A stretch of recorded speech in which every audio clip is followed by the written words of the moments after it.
Hello and welcome to episode 38 of the Ecuador Insider podcast. I am Jesse Bayer, flying solo today. I thought it was a nice opportunity, a nice time to get back to some of the stuff we used to do a long time ago, just sort of updating you on what's going on in Ecuador. There's really a lot of very interesting things taking place here at this time.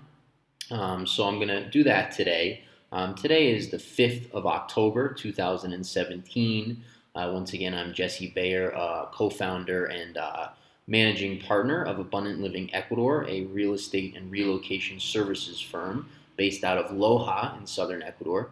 You can find us on our website at abecuador.com. That's A as in apple, B as in boy, ecuador.com. Toll-free line from the U.S. and Canada, 888-999-0948. Info at abecuador.com is our email, and of course, we're available in a myriad of other ways. So, anyhow, really interesting time in Ecuador. So, if you look at Ecuador's history, there's been an enormous amount of political and social and economic turmoil and upheaval and so forth. Just looking at recent history, the dollar collapsed around the turn of the century, and the dollar, the currency, the sucre, collapsed at the turn of the century. Ecuador dollarized. That ushered in a period since then, of course, of monetary stability. And then Rafael Correa took power, the former president, Rafael Correa, took power in 2007. And since then, we've had political stability and economic stability as well. So we've been in a 10 plus year stretch now of monetary, political, and economic stability. What has that meant for Ecuador? And just looking at this history, sort of as background to some current event stuff we're gonna get into. So we've got those years, those 10 plus years now of stability. Most of those years were good economic years as well. Ecuador, which in the past had very poor infrastructure, that infrastructure was brought up to par during the Correa years. Roads and schools and hospitals and ports and airports and internet and water and electricity and all of it. All the infrastructure stuff are very good here now. And that was done, under Rafael Correa during those years, especially the early years of his presidency. And then, towards the later years of Correa's presidency, we had some, what I would describe as really outrageous policies implemented that go directly at the heart of the economy. So we had the government sort of getting involved in everything. Rafael Correa described himself as a revolutionary, a 21st century socialist, and he seemed to keep some of that stuff in the bag until the last 2 to 4 years of his presidency, where he really kind of went hog wild on some of that stuff and grew the government as high as 44% of GDP. Grew the government to just be involved in everything and just kind of playing the middleman in every transaction and causing a real drag on the economy. There's now a 12% EVA tax, what do they call that in English? A value-added tax, and there's taxes on just about everything. And then and also just very hard to get permissions, very hard to function, and very hard to hire people, very hard to get permissions to do business, all these sorts of things. And that stuff sort of came to a head around his proposals of La Ley de Plusvalía y Herencia, which is capital gains and inheritance taxes. When he first proposed those proposals, and we're going back a while now, I actually forget the date, but we're going back a year and a half or a couple of years now. Those proposals, which were really outrageous proposals, I mean, talking about 75% taxes, um, when applicable. Those caused, those sparked nationwide protests. The country really rejected that, very soundly. Correa's approval numbers were very low at that time, and the economy was struggling, and he was kind of adding insult to injury. More taxes. People were pretty fed up at that time with the tax structure, tax policy, and so they had to shelve those policies. But then they ultimately passed in between Christmas and New Year's of 2016. So those laws, not the inheritance laws to the same degree, but the capital gains tax on real estate, that law is on the books, very damaging. Anyhow, after then we had an election, which, if I remember correctly, the runoff was in April of this year. We had an election. Ended up being a runoff because in the first round, the ultimate winner, Lenin Moreno, did not have enough percentage of the vote to avoid a runoff. Then we had the runoff, if I remember correctly, I think it was like April 2nd, but don't hold me to that. I'm pretty sure it was April of this year. And then Moreno took power perhaps a month later, May, around there of this year. And Lenin Moreno was Rafael Correa's former vice president, and his ticket mate, his would-be vice president, was also Rafael Correa's current vice president at the time. So we had two former vice presidents of Rafael Correa running together. It was a hotly contested election, widespread accusations of fraud in the election, very suspicious, the election itself, the process and the counting of votes. So ultimately Moreno took power, and it was really there was a lot of interesting developments around that, because Moreno sort of immediately upon taking power started talking very strongly about reining in and sort of taking the opposite approach to Rafael Correa on lots of things, especially some of the more dictatorial tendencies of Correa. They abolished term limits, for example, under Correa. They put very tight controls on the media under Correa. The political retribution was understood as something that happens under Correa. They'd send the tax, they'd send that SRE, the equivalent of the IRS, after you, the tax collection agency, for political reasons.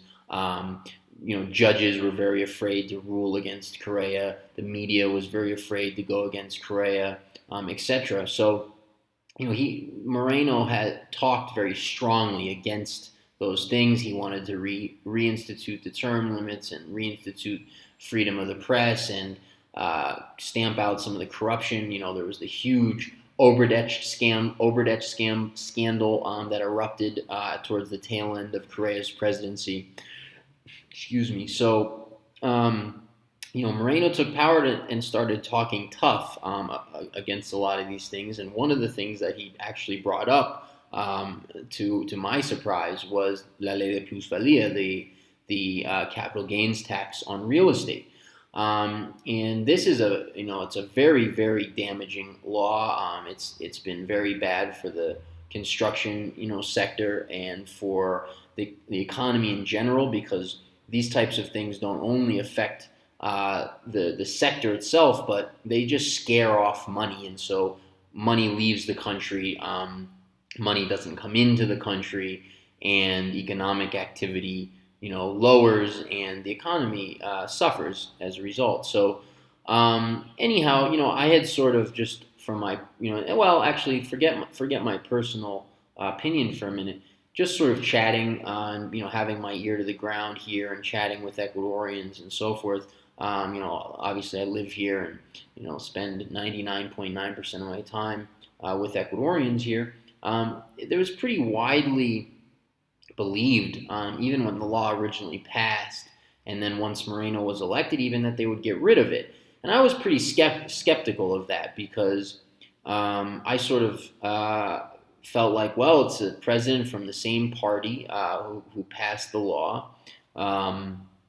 And while he's saying some nice things, I wasn't super optimistic that ultimately they would repeal it. I thought maybe they would lower the percentages, make it a little more palatable, perhaps. But recently, they've been talking about this for a while, but just over the last few days, they actually released the final questions for a referendum that they're going to do here in Ecuador. They're going to put to a public vote, and one of the things they're putting to a vote is this capital gains tax on real estate. So this is exceptionally good news. Moreno has publicly endorsed getting rid of this law after the questions were announced. The former opposition candidate to Moreno, Guillermo Lasso, was always against it, but he came out again and very much strongly supported voting to repeal this law. One of the other things they're going to vote on in the referendum is the term limit, so they're trying to reinstitute that. And there's a number of other issues on there, most of which I support, and and am happy that it's sort of reining in some of the craziness of the last 2 to 4 years of the Correa administration. So really good news there. The other really interesting thing here that's happening politically is, the vice president of Ecuador, well, not anymore, but the vice president up until a few days ago of Ecuador, Jorge Glass, is currently in jail, indicted for bribery under having to do with the Obradech scandal. So he's accused of, having a hand in millions and millions of dollars in bribes here in Ecuador, and he's been jailed. They have ordered him to be jailed while he awaits trial. He's under indictment. I believe is how we would describe that. So the president, Lenin Moreno, has appointed a temporary vice president. Her name escapes me at the moment, but she was basically the secretary of housing, what we would say, formerly, and now she is the acting vice president. She will ultimately be made permanent vice president. And so that's where we're at here. Just to give you a little bit of analysis, if they repeal the capital gains tax law, we're looking at probably some boom years ahead here in Ecuador in general, and then also, of course, specifically for the real estate market. Again, investment dollars will come back, capital will come back into the country. Moreno seems to be calming nerves, especially if he actually follows through on this vote, which it certainly appears that will be the case. You're going to have some very good economic years ahead, and some very interesting opportunities, certainly in the real estate sector. Projects will be able to get off the ground again. Construction will pick up. Of course, that creates a lot of jobs, and that filters through to the economy. So we're looking at potentially some boom years ahead here now for Ecuador. So very good news, I think, there. And that sort of wraps up that segment, I think, of the show. Brings you up to date on where things are at here politically, and with some of the changes to tax policy that are under review. Otherwise, we're here in October in Loja, in the area of Ecuador that I live in. I live currently in the city of Loja, and it just kind of reminds me of the weather here. Which I've been here now more than 4 years, so I've experienced 4+ years of these cycles.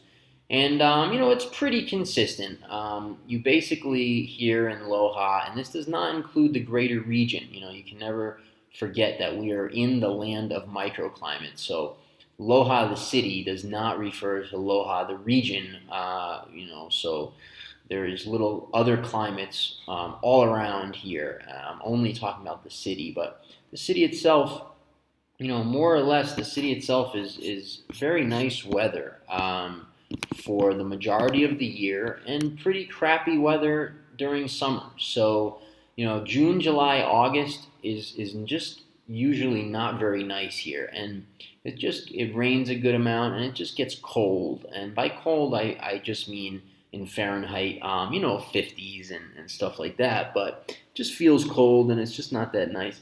the rest of the year is very nice. September can be hit or miss. May can be hit or miss, but it's really June, July, August that are the worst months. And then the rest of the year, you have just a lot of beautiful days, a lot of sunny days, a lot of blue skies, and you spend a lot of time in the 70s. In the 70s, you have some time in the 60s as well, but it's comfortable, it's nice. The other areas like Vilcabamba and Malacatos, those are nice year round. It never gets cold there, and it's there's never too much rain. It never gets cold, but it's not as nice during the summer either. The summer is dry season. Everything browns out, gets very dry, not as pretty. It's also windy season during that time of year, so it's windier. It's not as pretty. Things are brown, and it's a little cooler. So definitely the nice time of year here, really throughout Ecuador, is the non-summer months. Starting in September or starting in October. Back up until spring. So up until April, May, June, and then it starts to get a little lousier. Um, so that's kind of an interesting thing. It's funny. I was thinking recently. I was interviewed by some small internet publication out of London, and they one of the questions he asked me basically was, what aspect of your business, or how would you describe the value that you provide to your clients? And it was such an interesting question to me. I think an important question for any business to ask themselves, because really that's all you're doing in business, is in life even, but certainly in business, is providing value to yourself and to those you interact with, more importantly. And I thought about it for a second, and then in answering his question, I sort of realized something that I hadn't truly thought about before in this way. But as a real estate company, and we do relocation services, and we do various things: property management, construction management, etc. And we've helped a lot of people accomplish what they're trying to accomplish. We've sold a lot of properties and managed a lot of properties, and helped people do all sorts of things here. And I realized, answering that question, that the value that we really provide, I think the number one thing on that list is that it's helping people successfully accomplish what they're trying to accomplish. Because ultimately, if you're willing to put in the time and the effort, you can find properties. It's not that valuable, the fact that we have properties. For somebody who doesn't want to spend months and months searching, well, then it is very valuable. But if you're willing to put the time in, and you're willing to, get on the internet and get in the car and drive to these towns and talk to people, you can find land. There's land for sale everywhere. We only have a tiny percentage of the market. So that's not a ton of value. That's a nice thing, obviously, to be able to connect buyers and sellers. But it's really the value that we really provide is the peace of mind through the transaction, and then it's the help along the way while you're getting settled, or implementing your business plan, or whatever it is that you're trying to do, building or renovating, or et cetera, et cetera. Because those things here really are different, truly, truly, truly, truly different. And we've navigated them all, and we're very good at it. It's something we do on a daily basis. And that's really, I think, the most value that we provide for people, is just successfully completing what you are trying to get done.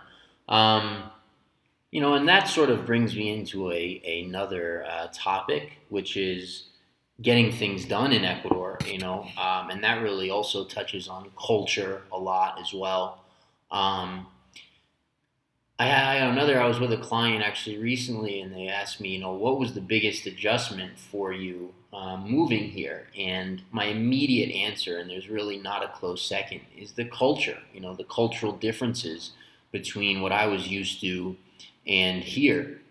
And I really jumped in, feet first. I jumped right in. I think a lot of folks come here and never really integrate into the culture. Foreigners come and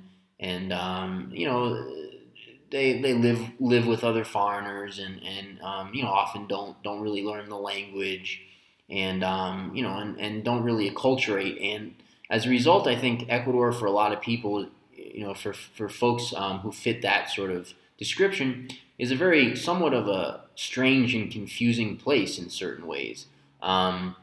Because there are so many little differences and little quirks. And if you don't understand what's behind them and you don't really even understand what they are, you can be really disoriented and it can be very confusing. And I certainly went through that. That period of time. I mean, even to this day, I'm still learning. Over 4 years later, I'm still learning. Almost 4.5 years later, I'm still learning cultural stuff on little things that oh, that's why that's like that. And anyhow, I think the culture is by far the biggest adjustment. I think like any culture, it's got its things that are just beautiful and wonderful, and it's got its things that suck, for lack of a better word. So, I think at least from my perspective, some of the wonderful things about this culture are, it's so family oriented. It's so familial.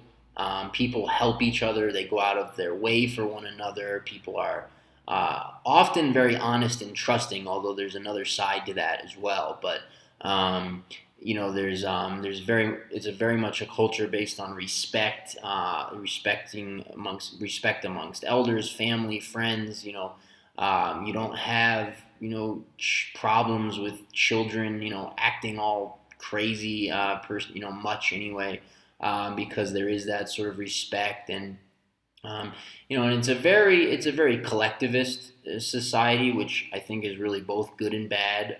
The good is that the help that's there for one another and the caring. The bad is that there's decisions are really made collectively, which I'm not a huge fan of. But there's just a lot of little quirks, and figuring out those quirks and acculturating, and being and staying open minded and not getting frustrated. I personally believe are the biggest keys to somebody coming here and not successfully, but coming here and enjoying life or not. Because if you're going to get frustrated about those things, it's going to be rough because there's so many of them.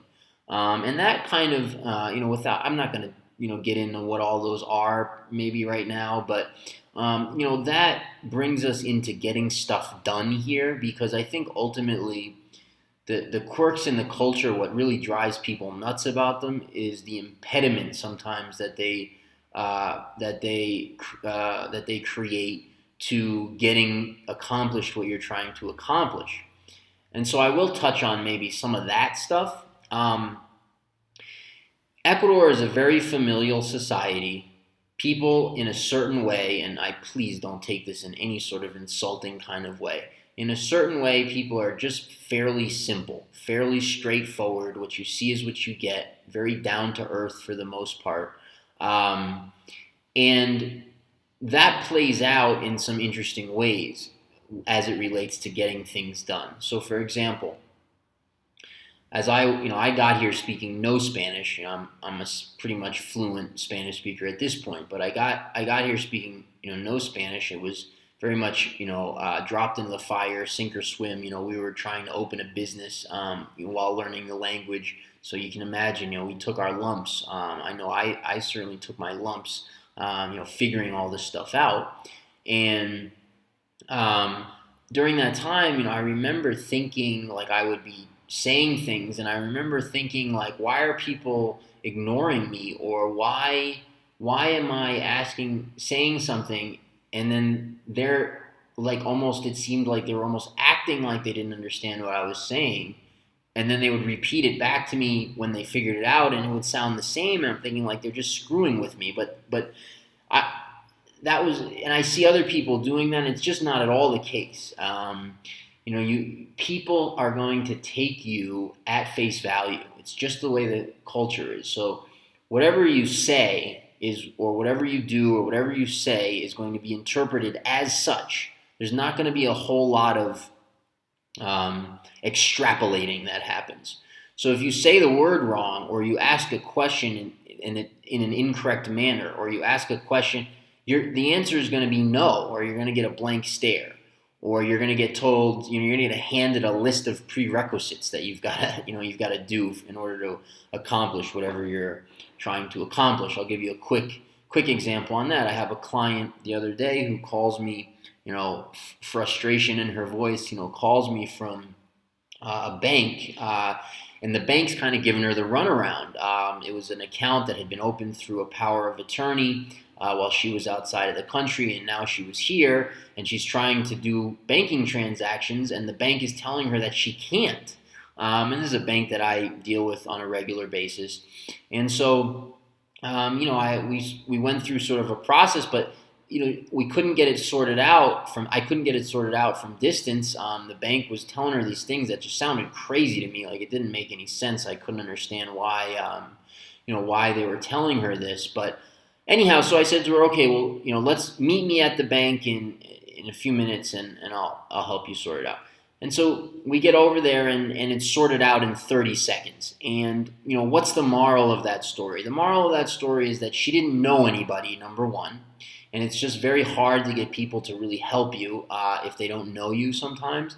And number two, she probably, and this I don't know because I wasn't there, but she probably just wasn't she was asking the question in a way that allowed the answer to be no, or in a way that allowed this huge list of prerequisites to be handed to her. And coming from the States where she was coming from, as I did, and I think lots of us do who come here, come with that mentality, we sort of accept that answer, right? It's if in the States you go and you ask a question, you get an answer. Pretty usually that's sort of the answer. There's not necessarily a whole lot of leeway, whereas that's not the case here. Knowing people allows them to go out of their way for you to help.